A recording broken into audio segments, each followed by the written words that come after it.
આપણે ક્વેશ્ચન 14 કરવાનું છે. 14 મને આવડતું છે, મેં બોલ યાદ કરાવ. હા તો બોલ્યા કર. એટલે ઓમ નવા સ્ટુડન્ટ તરીકે ખરાબ. આપણે છે ને આમાં કેલ્ક્યુલેટ કરવાનું છે ક્યુબ, બરાબર? તો આ બધામાં ક્યુબ ની તે સેમ જ છે. એટલે પેલા ક્વેશ્ચન તો બોલ. પેલું શું છે? Without actually calculating the cubes, find the value of each of the following. તો આમાં ક્વેશ્ચન છે -12 ક્યુબ બ્રેકેટમાં -12 ક્યુબ પ્લસ 7 ક્યુબ બ્રેકેટમાં પ્લસ 5 ક્યુબ બ્રેકેટમાં. તો સર ક્યુબ છે ને એ તો ત્રણેયમાં કોમન છે. હા, એટલે જો આયરુઆ છે અને આ હેડિંગમાં લખ્યું છે કે ક્યુબ કરવાનો નહીં મળે તમારે, તો બી આની વેલ્યુ ફાઇન્ડ કરવાની ક્યુબ કરવા વગર. તો એ ત્રણ એમ વેલ્યુ ફાઇન્ડ કરવી હોય તો કેવી રીતના કરે એમસીક્યુમાં? તને 12 ક્યુબ ખબર છે કેટલું આવે 12 ક્યુબ? મેં તને પહેલાં એમ જ કરાવી દે જુગાડ. એમસીક્યુમાં જુગાડ કેવી રીતના કરીએ આપણે? 12 ક્યુબ આયરો આવે 1728, મલ્ટીપ્લાય કરી દો 12 × 12 × 12. પેલા બેને પ્લસ કરો, પેલા બેને ક્યુબ પેલા બેને કરીને માઈનસ કરી દેવાનું ચાલુ કરો. 7 ક્યુબ એટલે કેટલું આવે? 343. અને 5 ક્યુબ કેટલું આવે? 125. હવે આ બંનેનું એડિશન, આ તો સેમ જ રાખવાનું.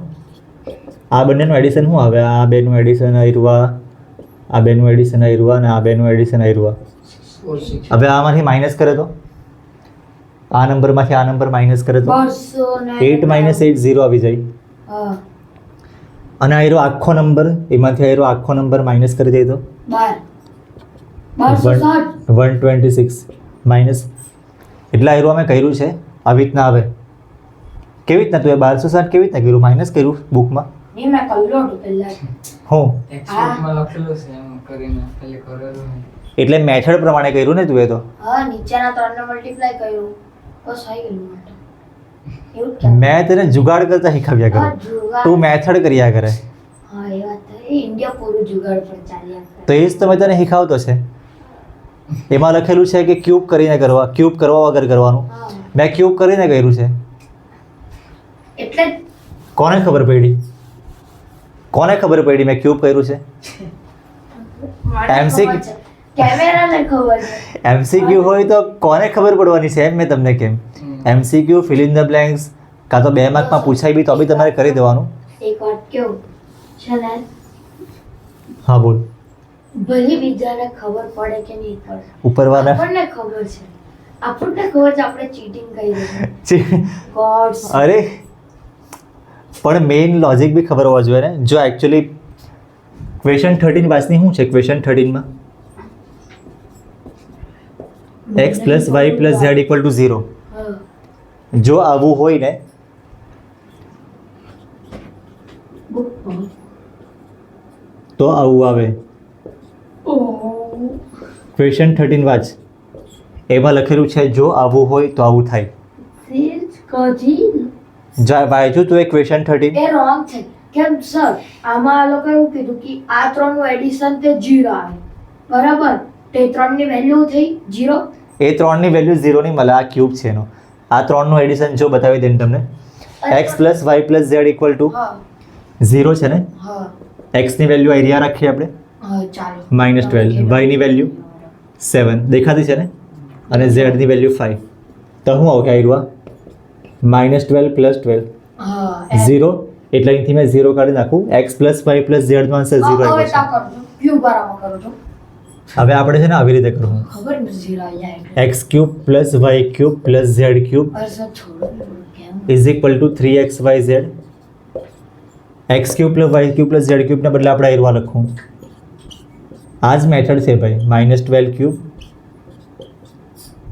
આ 7 ક્યુબ ને આ 5 ક્યુબ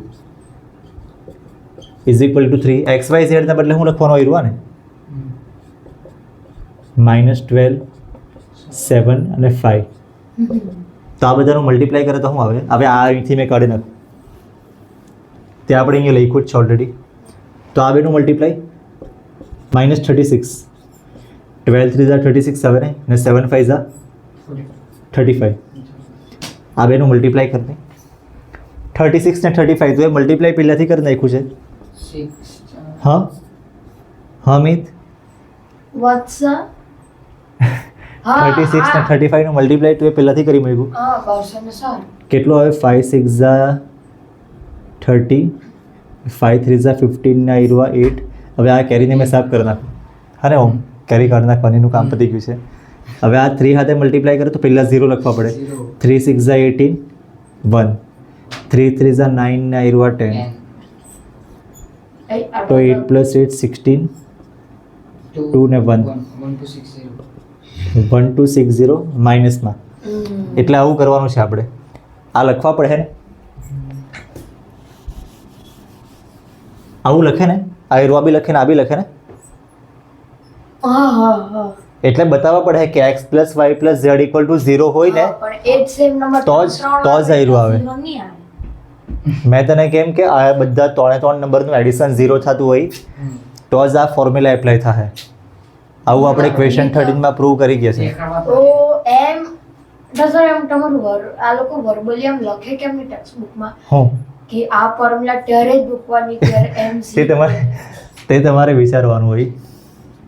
એ નહીં સર એને એમ ખીચડી થોડી આપવાનું. હવે અહીંયા સેકન્ડ ક્વેશ્ચન શું છે જોની? 28 cube plus -15 cube plus -13 cube.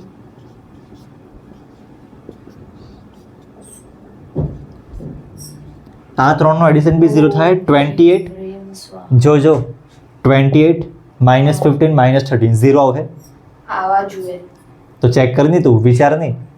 28 થઈ તો ગયું 28 ચાલો ચલો આવી ગયો answer. કરી લખ્યું એમ. હા એમ તો એ જ તો તારે કહેવાનું હતું. એટલે આપણે લખવા પડે 0 આવ્યું ને તો લખવા પડે x + y + z. તો x ના બદલે હું લખું 28, આ -15, આ -13. હા એટલી મહેનત કરતે ક્यों दिखाना पड़ता है करते नहीं. તો તે જ તો લખવા તો પડે, એમ જ થોડી માર્ક મળે. આ 0 બતાવવા પડે. 0 બતાવે પછી જ આ ફોર્મ્યુલા એપ્લાય થાય. x³ + y³ + z³ નિકલ નોટબુકમાં ડાયરેક્ટ ટોટલ નંબર = 3xyz. હવે x³ એટલે આયરવા લખો 28³ y³ એટલે -15³ અને z³ એટલે -13³ = 3. x ની વેલ્યુ આ y ની અને z ની આ. તો 28 -15 -13. ચાલ હવે મલ્ટીપ્લાય કરીને તું કહી દે આ બેનું મલ્ટીપ્લાય કેટલું આવે? આ બેનું મલ્ટીપ્લાય તો મને ખબર 28 દિવસનું રિચાર્જ આવે ને, હા અને 3 મહિનાનું બી આવે. તો 28 ને 3 થી મલ્ટીપ્લાય જ કરવાનું છે. 3 મહિનાનું રિચાર્જ કેટલા દિવસનું હોય? 84 days. હા ચાલો હવે 84 * 13 ખર્ચે કેટલા? અરે 84, આ બેનું મલ્ટીપ્લાય 15 તો બાકી છે ને હજી. અને આ બંનેનું માઇનસ છે ને એટલે પ્લસમાં આન્સર આવી જાય. 15 ને 13 નું મલ્ટીપ્લાય કેટલું આવે? 150 ને બીજા 45, 195. હા કેવી રીતના? હો મેં કેવી રીતના કર્યું? તમારે મેં 195 મેં છે ને કેવી રીતના કર્યું મેં તને બતાવી દેમ. મેં આવી રીતના વિચારું. 13 ને મેં આવી રીતના સમજી લેમ. 10 + 3 આ બેનું મલ્ટીપ્લાય કેટલું આવે? 150. અને આ બેનું મલ્ટીપ્લાય 45 યા એટલે 145. એટલે મેં એવી રીતે કરું. આનું હવે એ તો કરવા પડે. અબકસ વાળો નહીં મળે એમ કરીને કરી લાગું. 195 ને 84. ચાલ મેં કરી જ નાખું હવે. 16380. કેટલું આવે? 5 4 ઝા 20 ને 2. પછી બોલ, હવે તું બોલ અગાડી. 9 4 36 36 ને 2 1 એટલે 38. 3 ઉપર 4 ને 4 1 ને 3 એટલે 7 7. ને નીચે એક 0 0. આગળ 8 5 40 એટલે તો 0 લખવાનો ઉપર પર લખવાનો 40 ના 45 + 4 49 એક ને 45 કા 8 9 ઝા 72. અરે સર તમે લિંક તો લખી ને મેં કરતો તો માઇન્ડ ના અંદર હા ચાલ કર. નહીં કરવાનું ભૂલી ગયો 8 5 ઝા 40, અહીંયા 0 લખો, અહીંયા 4 લખો. 8 9 ઝા 72 ને હા 4 76, 6 અહીંયા ને 7 ઉપર.